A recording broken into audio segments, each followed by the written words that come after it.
Okay, I'm curious now. What is your chocolate bar of choice? This is going to be really controversial though.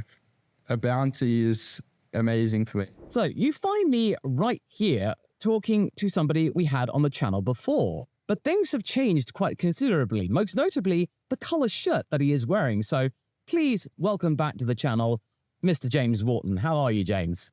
Yeah, it's really, really good. It's great to be back, and thanks for having me back. Yes, and a key difference here is that not only are we going to be seeing you continuing your racing campaign, but also that little stint you did last year and all of the testing you've done in Formula 3 machinery has paid off, and with a really good team to boot in ART. So upon the behalf of myself and my followers, congratulations for making it into Formula 3. Yeah, no, it's incredible, and it's something that obviously we spoke about last time. And of course, at that point, I knew that it was looking really likely that it would happen. And at that stage, it's still not really real, and you don't really, let's say, think about it too often. You really only think about it at the end of the season. And when I got the, let's say, the final email or the final message that I will be joining ART for 2025 was, yeah, incredible. And I just can't wait to get the season started now. We've done the preseason test, and yeah, we're just waiting for the first race. Yes, absolutely. I can already tell that just the general feeling and tone from you seems much more upbeat, because I did detect a sense of that you were a bit nervous about what was coming, but now you've got it. And now you've really got the means to prove yourself. And that's fantastic. So before we really get into the topic of Formula 3 and your career, this is going to be a main stage for you. So many more people are going to be looking at your name at that team and the 29 other drivers around you, because let's just make things perfectly clear here, folks. Formula 3, it's not a walk in the park. There are 30 drivers vying for just 10 points paying positions. This is intense stuff. Everything's whacked up to 11 at this point, and you really got to prove yourself before you can then make the step further.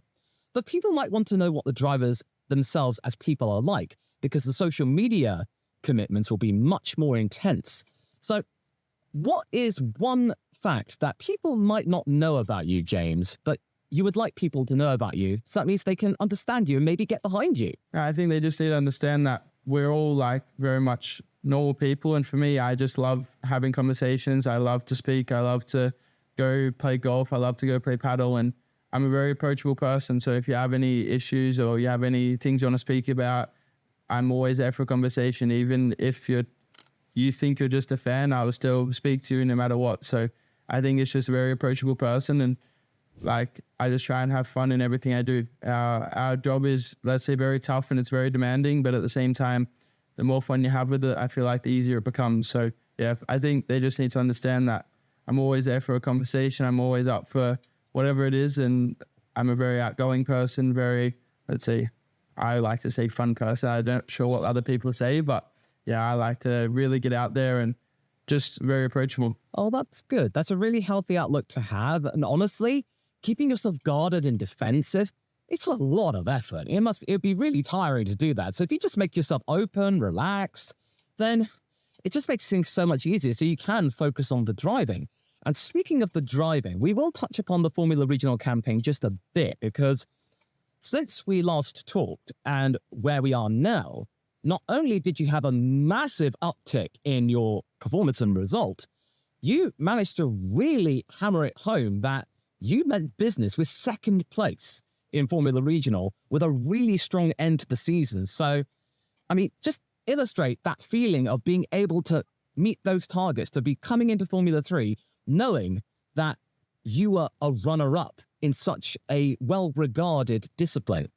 Yeah, I feel like it was definitely a very big confidence boost going to this year. And it's more just like knowing that I deserve to be in Formula 3 is the biggest thing. Like, there's nobody in the world can tell me that I am not ready for it or didn't deserve it, because I did such a good end of the season that I put myself in a position where everyone could see what I can finally do. And for me, it just really makes life a lot easier when people understand what I can actually do during a race, during a season, and end up putting, let's say, 4 weekends together, 8 races, no problems at all, always inside top 5, and then ended up with 3 wins. The rest were podiums, just 1 P5. So it's like this season I had at the end is like something that I want to push for, and that's what I want to be my new norm. Like I want that to be an every weekend occurrence, and I feel like I've put myself in a position where it's possible. So going into this year, it's just trying to start the season how I ended last year, and momentum is a massive thing in our sport, and things happen very quickly. So if you're in a good spot from 6 months ago, it normally carries through until the next season, and starting a season well is always helpful. Yes, absolutely. And it just means that you've got something going forward. But in that particular campaign, you very much, you were doing fairly well at the beginning. You really found yourself a solid base, but then suddenly ticked. What was the exact moment that suddenly made everything just click? And you could just then kick things up even more, which got you that spot on the Formula 3 grid. Yeah, of course, we had that, obviously, a very long summer break. And then I came back to Imola just wanting to, let's say, put a weekend together. My whole aim was just to finish both races in the best possible position. It was probably the weekend where I didn't have the pace of the whole season, and somehow I come away with the best results of the year. And that really showed me that just being calm, taking race by race, session by session, just makes everything a lot easier and a lot more simple. So I just tried to have a very discerning approach going into the second part of the season, where I wanted to finish the end of the season knowing that I got the maximum out of every single race that I did. And that was my whole mindset. Nothing really clicked or nothing really changed. It was just more of a mindset thing of what I wanted to achieve and the goals I had for the end of the season, which I think is a really important thing, just having goals and being able to, let's say, achieve them and not having any excuses. Like I knew that it was down to me. The reason I wasn't performing in the first half was all because of me. The car was good. Everything around me was good. So made it a lot easier just to focus up and fight for the goals and achieve the goal that I wanted. Was the biggest turning point, was just making sure I had no excuses and finished every race in the best possible position. Good. Well, this is just yet another example, folks, that the summer break can make the world of difference. There is just that gap where you can just refocus and just take what you've already learned and then just ramp it up again for the final campaign. And James's case and showcase was a really good example of it really being put into practice rather effectively. Now, so we want to get into the Formula 3 side. So for starters, I don't think you need me to tell you that the media scrutiny will be much bigger. Not to mention, there will be many more people who are revolving around the world of Formula 1 watching you, especially since you're going to have the added bonus of starting in Albert Park, probably a racetrack that I think we discussed this before, is one that you very much held up in high regard, and you get to be driving it. Now, that is something that's got to be really cool. And you know what they say, home race can add up to an advantage of half a second a lap. Do you think that will translate well to have really helped you win with ART? Half a second is a lot. That's a big margin. I hope it's half a second. If it's half a second, I'm more than happy. But yeah, for me, it's just going to be a huge, let's say, try and pinch myself moment where I'm actually at home racing on a track where I was watching years ago Formula 1 cars go around, not even thinking yet that there will be Formula 3 there, let alone racing there. And I'm just, super ready for it. As you said, the media is going to be crazy there, and I actually can't wait for that side of it. I feel I'm taking it as a positive, and I feel like it's finally time to get James's name out there and not just be a driver. I want everyone to know me that's not even in racing. I want to try and build the James Wharton, let's say, brand in a better way and have people see me for not just a driver, which of course we are, and that's my job, but I want people to be able to relate to me, be able to see what I'm doing as a normal person and show them that it's very easy to get your goals and achieve what you want. So I'm taking it as a massive positive, definitely not taking it as a problem or more pressure. And to be honest, I can't wait for F1 teams to be able to see me race. I think it's the most important thing as a racing driver is to get yourself out there, and the right people need to see you do well. So I can't wait for it. And especially the track is going to be one of the coolest tracks I've ever driven. Oh, well, that's good. I mean, that's exactly where I was going to be going next. So talking about tracks, so we have, I think, 10 rounds going into Formula 3 this season. And these are all at maybe tracks you might have experience of at before. But what is the circuit that you're looking to on this calendar and thinking, yes, I have got a good feeling about this circuit, even if you may or may not have driven it before? I think for me is it's going to be the boring answer, but it's Albert Park for me because it's something that is my home. It's something that I need to feel comfortable around, and I feel comfortable having never driven there. So like it's hard to say how it's going to go, but I'm really looking forward to that because it's a high-speed track, seems to be suiting my driving technique, and I'm not really seeing a negative about the track for me. So yeah, I'm just very excited to get there, to be honest. Of course, Monaco is so prestigious and something that has so much history that I can't wait to drive there as well. And they're the two tracks I don't actually know, as well as Bahrain. But Bahrain will do a test before, so it will not be as difficult as Melbourne and Monaco since we have no testing. But yeah, I can't wait for those two tracks especially. Oh yeah, no, I mean that Monaco. I mean, you're a brave kid. That's all I gotta say. That's really brave, especially since qualifying in Formula 3, they have to break it up into groups. And as we saw in Formula 2, things can change instantly. How Isaac Hadjar goes from potentially winning to Zach O'Sullivan with the sudden twist. Things can really happen. So I really applaud you and respect you for going into Monaco with your head held high above that. So props to you, absolutely. But okay, so I wanted to talk about testing. So you went into Barcelona testing, and I think it's safe to say in a 30-strong pack, you were around about, on average, around about the squeaky into the top 10. Certainly a solid result amongst all of the rookies. So based on what you got from Barcelona, how did you feel throughout those 3 days? Did you feel like you got everything that you wanted? Yeah, I feel like it was a very different test to a normal preseason test. Like a preseason test is normally for the drivers and getting the drivers in the window, but this one was more for the team since we have a new car this season. Like it was a very strange test for everybody. It wasn't a normal thing for us where we're doing a lot of testing for the team. In Formula 3 and Formula 2, everyone has the same car, so we just expect to be focusing on driving. But since this year is a new car, the teams had to really work on getting good setup, and we had to try a lot of things. So as a driver, it was a very, let's say, different outlook of a test. And I feel like the results of this test was probably the most irrelevant I've ever had, just because how much testing we were doing as a team, and all teams were in the same boat as well. So yeah, for me, it was a really strong test on the side that we got the whole run plan done. We got everything we needed to going into Melbourne, where we have no, let's say, question marks of what's going to happen if we try things on the car, or if we do this setup. We know what's going to happen, which was the goal and the most important part of Barcelona. But on the driving side, yeah, I felt super comfortable in the car from day one, session one. So that's probably the biggest thing, going into a new car is feeling comfortable. And yeah, I felt really good from day one.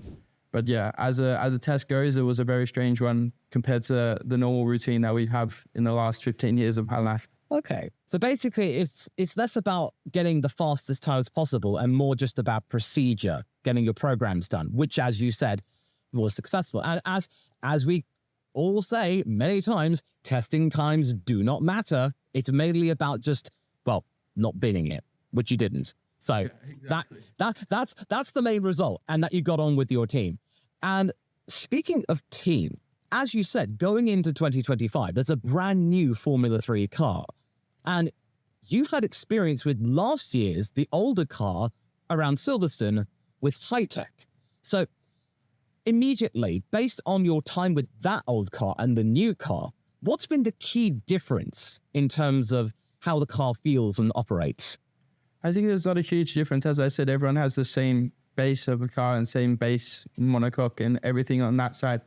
So, but apart from that, like the teams themselves are very, very similar. I feel like, especially in Formula 3, it's very close between teams, but it's very hard to say compared to high-tech, compared to ART, since it's a completely different car. But I feel like, yeah, everyone has the same philosophies at some point. Some people have faster cars in long runs. Some people have faster car in performance runs, like quali runs on the new tire. But yeah, for me, overall, they're very similar, and it's just more how the driver is driving the car, to be honest. Okay, that's fair enough. And speaking of that, we noticed this in Formula 2, that with a brand new car, it can completely upend the entire hierarchy or the expected form of teams. So even though that might be a case of jeopardy, the selection of ART is a really interesting one. And based on the current couple of years that we've seen with the likes of Leo Fornaroli and Gabriele Bortoletto succeeding with Trident, it's a very, it's a good choice, certainly because of the prestigious history of ART. What made you consider ART over other teams within Formula 3, such as continuing on with Prema or perhaps looking to the championship form of Trident in recent years? Yeah, I feel like this was a very, let's say, long discussion on our side of what we needed to do to better my career and put me in a good position in the future. And I felt ART was the strongest candidate for, let's say, building me as a leading driver and trying to get me to, let's say, lead a team a little bit more. Prema is such a big and amazing team that it's actually very hard to lead the team because every driver in there is super, super, super fast. And it's very hard to, let's say, stand out, because if you're standing out, you're winning the race anyway, but like, it's just a normal thing. But I feel like in ART, they're pushing me a lot to lead the team and put me in a position where I can, let's say, make a lot more decisions on a driving side to be able to help the team forward. And I feel like with the new car has helped that so much more, where I feel like I'm really trusted in every, let's say, answer or every feedback I have in the car. And they're really, let's say, working very closely to me to make sure I'm happy and feeling comfortable around them. So for me, it was quite an easy decision at the end to make the step and make a new change. I was part of the Prema racing team for 3 years in a row, which is a long time in motorsport. Like, especially in junior categories, normally you're moving around quite a lot. But me moving to ART was a new change, a definitely new environment. I had the same engineer for the past 3 years in Formula, which, again, unheard of to have the same engineer for so long. But now moving to a different engineer, different team manager. Yeah, it's definitely a big change for me, but I feel like it's helped me grow again. New life challenges. The more I got to learn the team in the off season has helped as well, just feeling comfortable with them. And I feel like they're just willing to put everything they have. And yeah, I think it's time for me to lead a team to good results, and hopefully with the new car, we can do that. Yes, absolutely. It is quite important to have that kind of change. And one thing I would certainly say, and make very clear to people who may not be familiar with the history of junior motorsport in particular, ART is no slowpoke. For starters, such champions they have had in the junior formula have been, notably going into Formula One, Charles Leclerc and George Russell. So those two mainstays within the sport are very much a key example. And not to mention, way back when Fred Vasseur was very instrumental in its team's development, a young Lewis Hamilton in the GP2 days.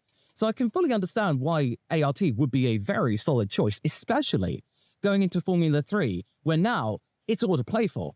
Any team could surge to the top and really cement themselves. But one thing that I have noticed, and it's a real sad thing to see, is that there's no number 13. Are you sad not to be running it this year? Yeah, for sure. It's going to be the first year that I don't run 13. But to be honest, I'm quite happy because it's just not allowed in the championship. So at least I'm like not missing out and someone else has got it. But yeah, it definitely is going to be weird not having 13. For sure, it's a big point of a driver's career is having their own number. And I'm a little bit jealous because all of my friends have ended up with their numbers that they've driven their whole year, and somehow I've got lucky enough to have them in Formula 3 as well, which is a little bit of jealousy. But yeah, at the end of the day, there's no 13 on the grid, so I can't be too unhappy. Of course, not happy that I don't have it, but at least no one else has it. Well, that's fair enough. That's understandable. That's a good answer. And speaking of friends that you might have had in, say, Formula Regional, for example, quite a lot of folks from that series have come to join you alongside Formula 3, including, I think, one of your teammates now at ART, Tuukka Kaponen.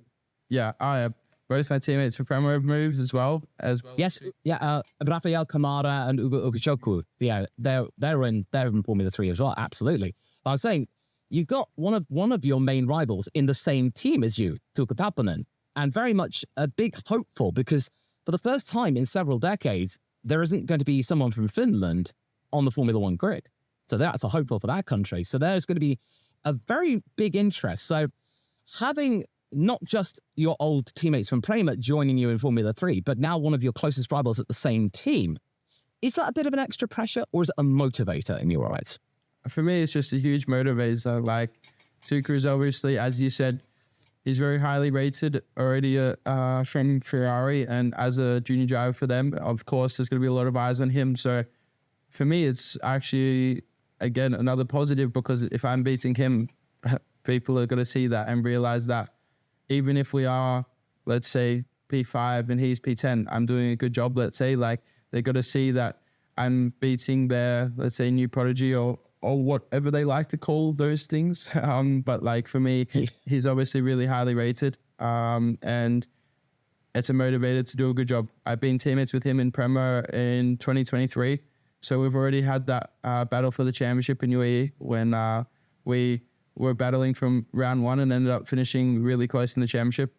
So it's really good to have him again as a teammate, because he's a super, super fast driver and he does really good feedback and helps, of course, build a car, which is the biggest point of 2025. So really good to have him, let's say, alongside me. And I can't wait to, let's say, race him during the season. Oh, yes, absolutely. And that is going to be something that to consider as well, because you'll be going into this brand new series and there'll be a mixture of brand new people as well as people that were around last year. So in terms of getting to Formula 3, in terms of you not having affiliation with a junior program, what is the focus for this year? Is this a year for you to maybe build up on, to then maybe mount a championship campaign in 2026 when these cars have matured a little bit?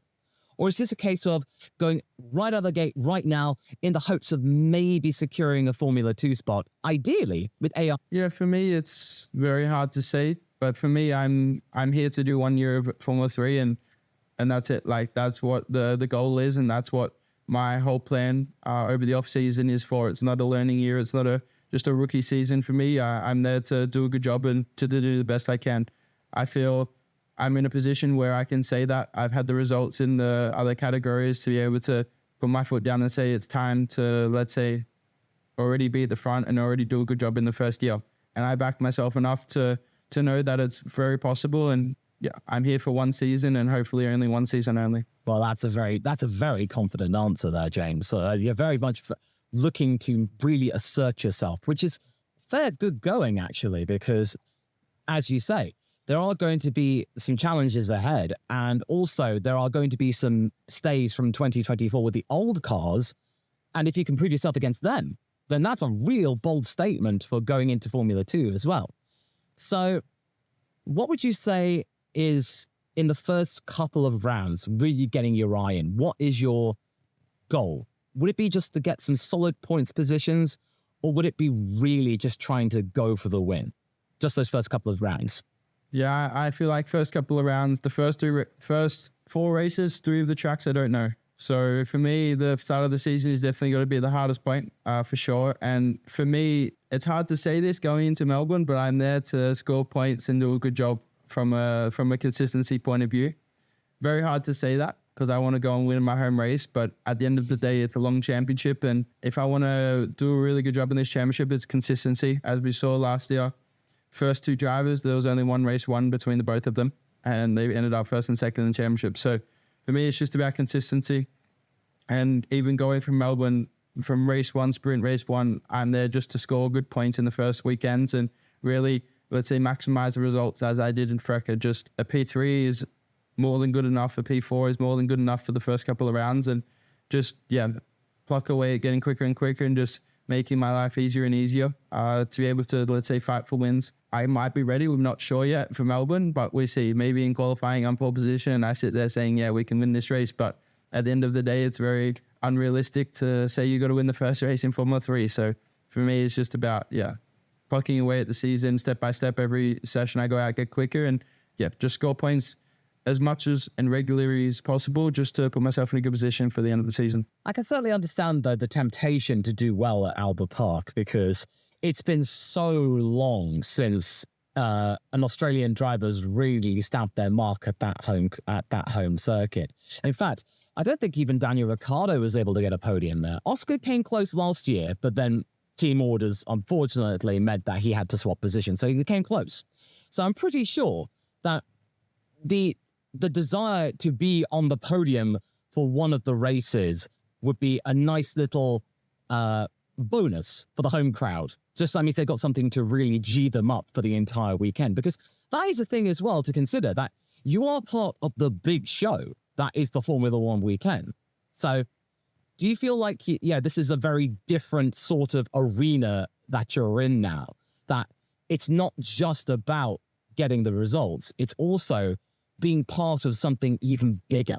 As an Australian, Albert Park is a bigger thing than like most people understand. You have to be Australian to understand it, that there's quite a few of us now in Formula One, but in general, there's not many Australian drivers, and it shows that we're doing a really good job, because I feel like we have the fewest numbers of drivers, and we're got nearly the second most drivers in Formula One. So for me, it's like, it's a big, let's say, motivation to do a good job, and a big temptation as well to try and win the race in the first weekend, as we said. But yeah, I think for an F1 weekend as an Australian, being on the podium is just something that the fans are going to love, and of course going to help him be even happier for the Formula One race. Hopefully Oscar or Jack can do a really good job there. But yeah, for me, it's just about getting the fans to really see that Australians are doing a really good job, and to come out and support us like they did last year.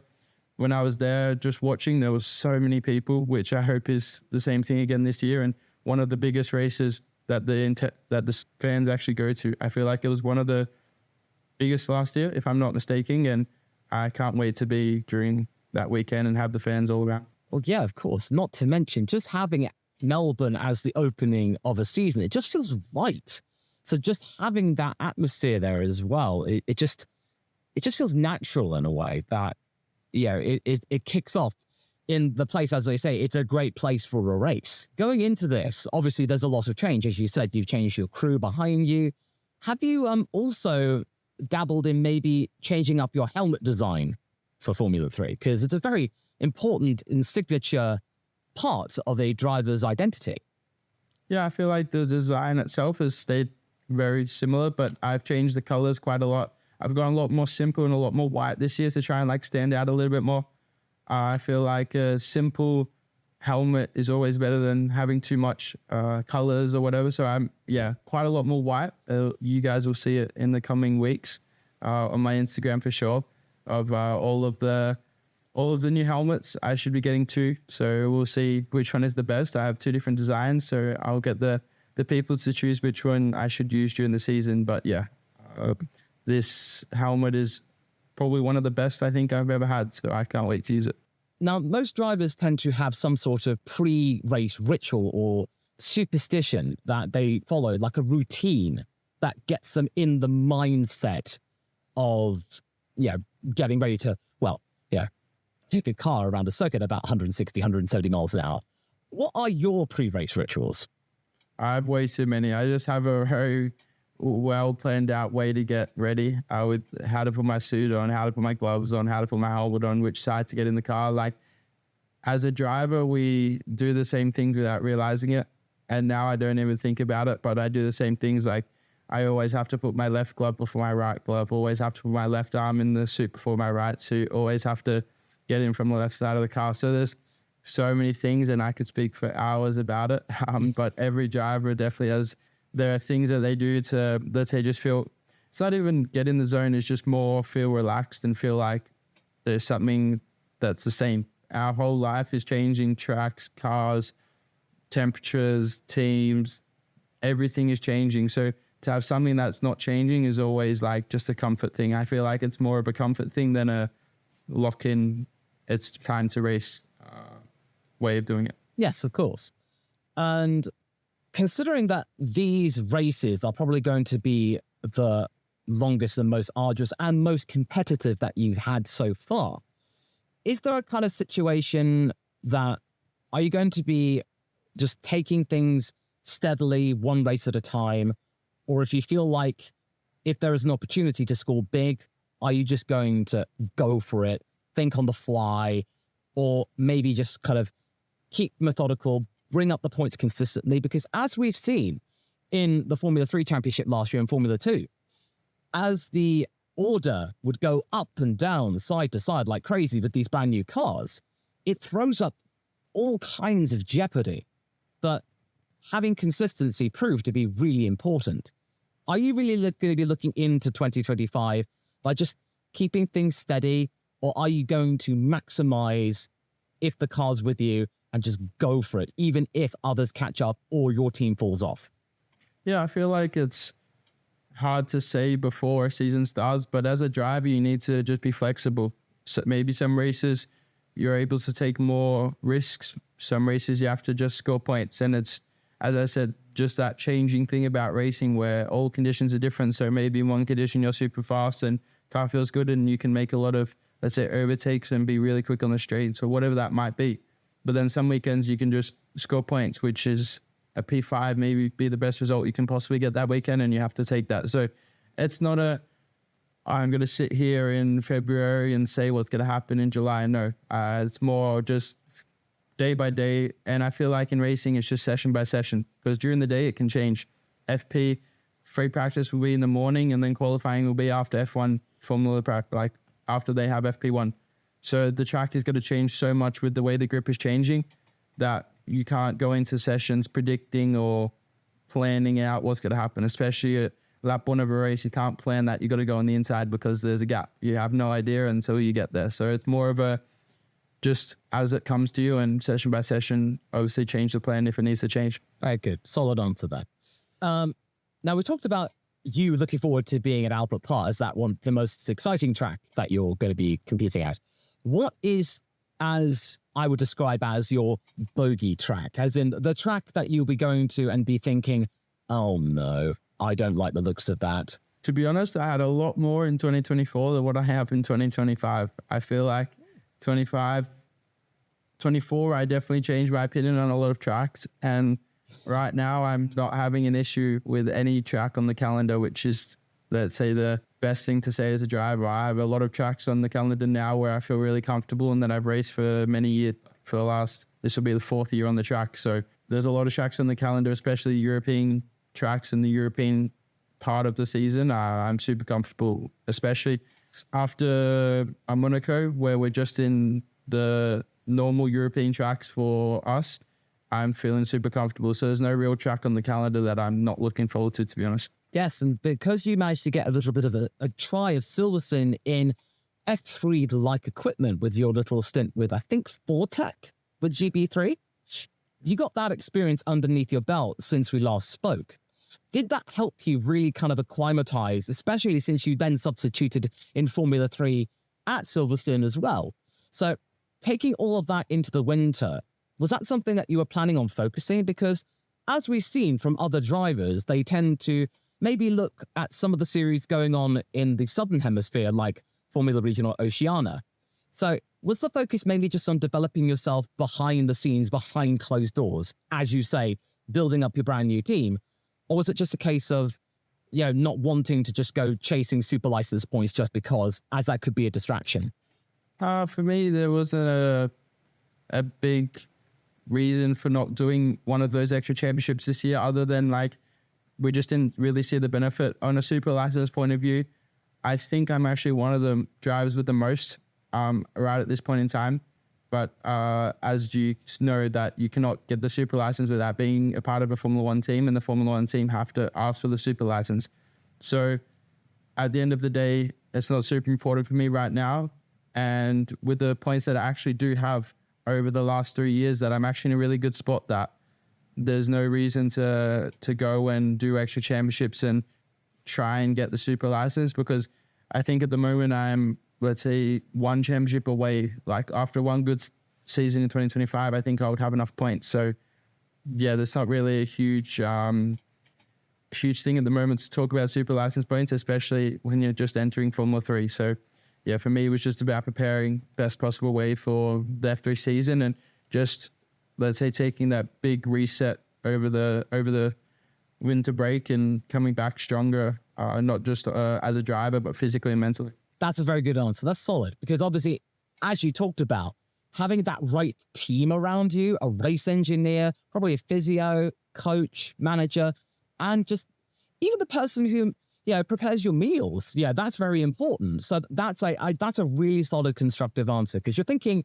Formula 3, it's a big deal. So to be prepared for that, instead of just bringing up points just for the sake of it. I think that's a really productive response. So I like that.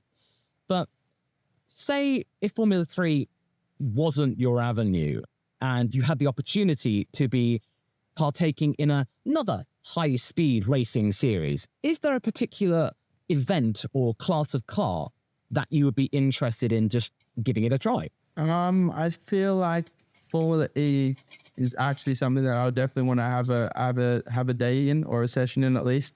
For sure, I feel like at the end of the day, Formula One is so amazing that there's so many people that look there that people forget about other championships as well and other cars, because F1 is so cool. And as for me, I want to be in Formula One, so that's my biggest focus and main focus. But yeah, Formula E seems to be such a cool car nowadays, especially with how much power there is immediately from the electric engine. So yeah, that'll be super cool to track. Yeah, it is something very, very cool and impressive, especially when they're going to be coming up soon with a brand new generation of car in a couple of years that could be rivaling Formula One machinery. So I can understand. It does look very exciting indeed.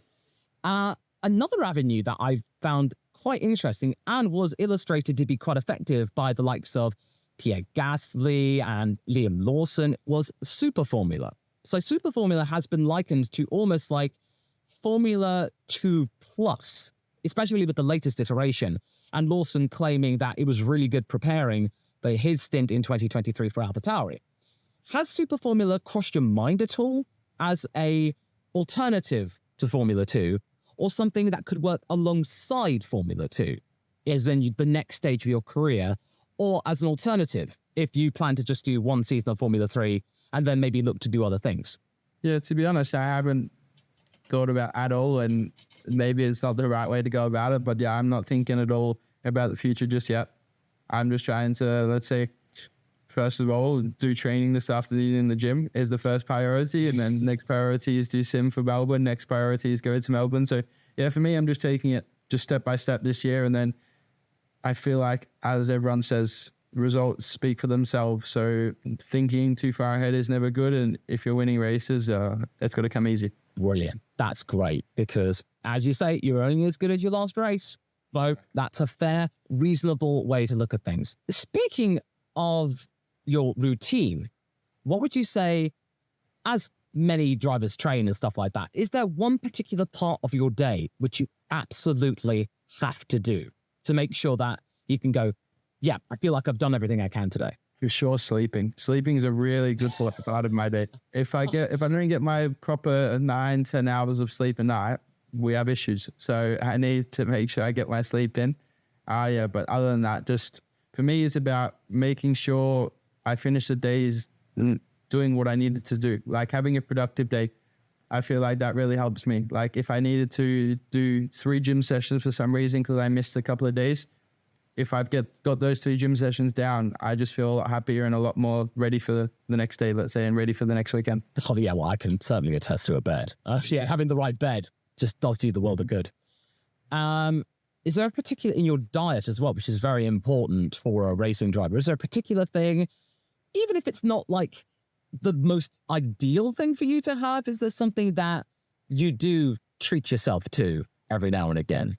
Yeah, like I can't do a full day eating perfectly clean. It's impossible for James. It's just, I wouldn't be happy. So I have to have, let's say maybe a chocolate bar, not even a chocolate bar, but just something a little bit more sweet, let's say, to finish the day. Maybe like let's say a flapjack in the UK, which is super good. Something like that, just something little that just obviously is a little bit more sweet and maybe not ideal, but just something to, let's say, finish the day or feel a little bit happier at the end of the day. Okay, I'm curious now. What is your chocolate bar of choice? This is going to be really controversial though.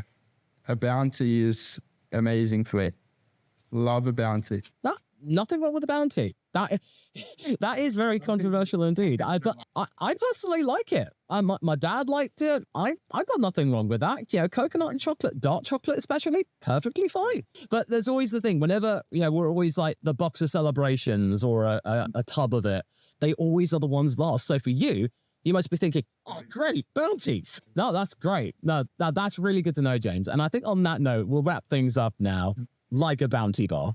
And I just say, hopefully, the bounty for you this year will be plentiful.